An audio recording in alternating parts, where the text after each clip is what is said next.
Nous sommes à Moscou, autour des années 1920-1930. Le directeur du cours de théâtre où se déroule l'action qui va suivre s'appelle Tortsov. Mais en réalité, c'est le prête-nom du célèbre Constantin Stanislavski, le créateur du théâtre d'art de Moscou et l'auteur entre autres de l'ouvrage « La formation de l'acteur » dont j'ai extrait ce que je vais vous lire. Stanislavski a choisi de décrire dans son livre sa conception de l'art du comédien, en imaginant le journal d'un de ses élèves. Ici, dans cet extrait, nous rencontrons justement ces élèves qui viennent de recevoir leur premier cours avec Tortsov. Et ils vont aller de découverte en découverte. Mais écoutez plutôt. Quelle journée que celle de notre premier cours avec le directeur. Le théâtre de l'école est petit mais bien équipé. Le directeur est arrivé, nous a observés et détaillé longuement, puis il a dit « Maria, voulez-vous monter sur la scène ?» La pauvre fille était terrifiée. Elle courut se cacher comme un petit chien craintif. Nous avons fini par l'attraper et la mener de force à Tortsov, qui riait de bon cœur. Elle cachait son visage dans ses mains et répétait « Mon Dieu, j'ai peur, mon Dieu, je ne peux pas !»« Calmez-vous, lui dit-il, en la regardant droit dans les yeux. Nous allons jouer une petite scène. Voici le sujet. » Il ne prêtait aucune attention à l'agitation de la jeune fille. Le rideau se lève et vous êtes assise sur la scène. Vous êtes seule et vous vous contentez de rester assise jusqu'à ce qu'enfin le rideau tombe. C'est tout. On ne peut rien imaginer de plus simple. Maria ne répondit rien. Il la prit par le bras et sans un mot la conduisit sur la scène. Nous n'avons pas pu nous empêcher de rire. Le directeur se tourna vers nous et nous dit, d'un ton très calme, « Mes amis, vous êtes ici à l'école et Maria est en train de vivre un moment important de sa vie d'artiste. Essayez donc d'apprendre quand il faut rire et de quoi. » Il la plaça au milieu du plateau. Nous nous étions tus et attendions le lever du rideau.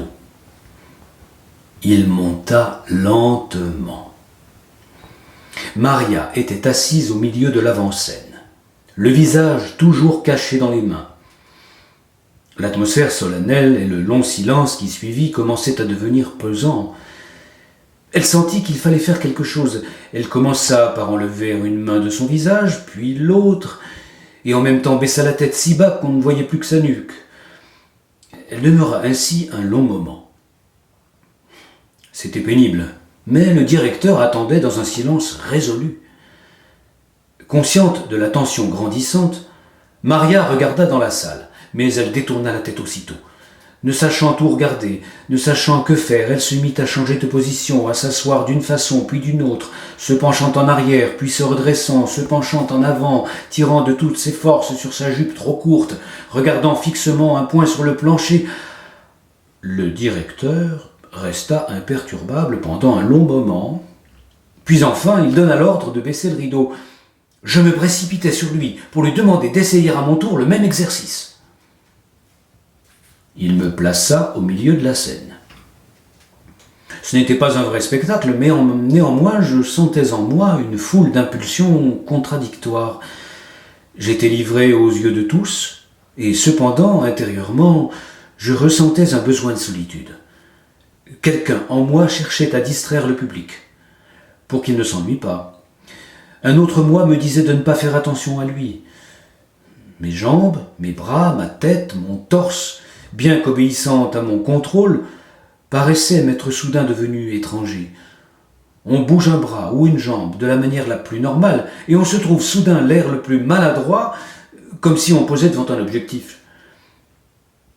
Chose curieuse, je n'étais pourtant monté qu'une seule fois sur la scène auparavant, et il me paraissait infiniment plus facile d'y prendre une pose affectée que de rester naturel. Je n'arrivais pas à savoir ce qu'il aurait fallu faire. Les autres me dirent ensuite que j'avais eu l'air tour à tour stupide, drôle, embarrassé, coupable, honteux. Le directeur se contentait d'attendre. Il fit ensuite faire le même exercice aux autres. Bien. Maintenant, dit-il, passons à autre chose. Nous reprendrons plus tard ce genre d'exercice et je vous apprendrai comment on reste assis en scène. Mais n'est-ce pas ce que nous avons fait ? Oh non, dit-il, pas du tout. Mais qu'aurions-nous dû faire ? Il ne répondit rien, mais se leva brusquement, monta sur la scène d'un air très affairé et se laissa tomber dans un fauteuil, tout comme s'il avait été chez lui. Il resta assis sans rien faire ni essayer de faire quoi que ce soit. Mais son attitude était saisissante. En l'observant, nous tentions de savoir ce qu'il se passait en lui. Il souriait, nous en faisions autant.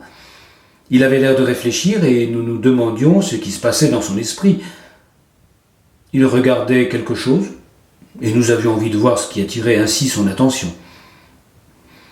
Dans la vie ordinaire, personne n'aurait été particulièrement intéressé par sa façon de s'asseoir, mais pour une raison mystérieuse, dès qu'il était sur scène, il appelait le regard. Et on éprouvait même un véritable plaisir à le voir simplement assis. Quand les autres étaient assis sur le plateau, c'était tout à fait différent. Nous n'avions aucune envie de les regarder, pas plus que de savoir ce qui se passait dans leur esprit. Leur nullité et leur désir de plaire étaient ridicules. Le directeur ne nous avait pas prêté le moindre intérêt, et cependant nous nous étions sentis fortement attirés par lui. Quel était son secret ? Il nous le dit lui-même. Tout ce qui se passe sur la scène doit avoir un but. Même si vous restez simplement assis, il doit y avoir une raison, un but précis, et pas seulement celui d'être en vue des spectateurs. On n'a pas le droit de rester assis sans raison sur scène. Il faut l'obtenir, mais ce n'est pas facile. Nous allons répéter cette expérience, dit-il, sans quitter le plateau. Maria, venez ici, nous allons jouer ensemble. Avec vous ? S'écria Maria, et elle se précipita sur la scène.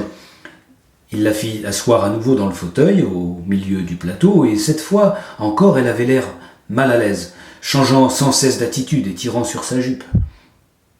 Le directeur se tenait près d'elle, et semblait occupé à chercher quelque chose dans son carnet qu'il feuilletait soigneusement. En attendant, Maria s'était calmée peu à peu et avait fini par se concentrer, immobile, les yeux fixés sur lui.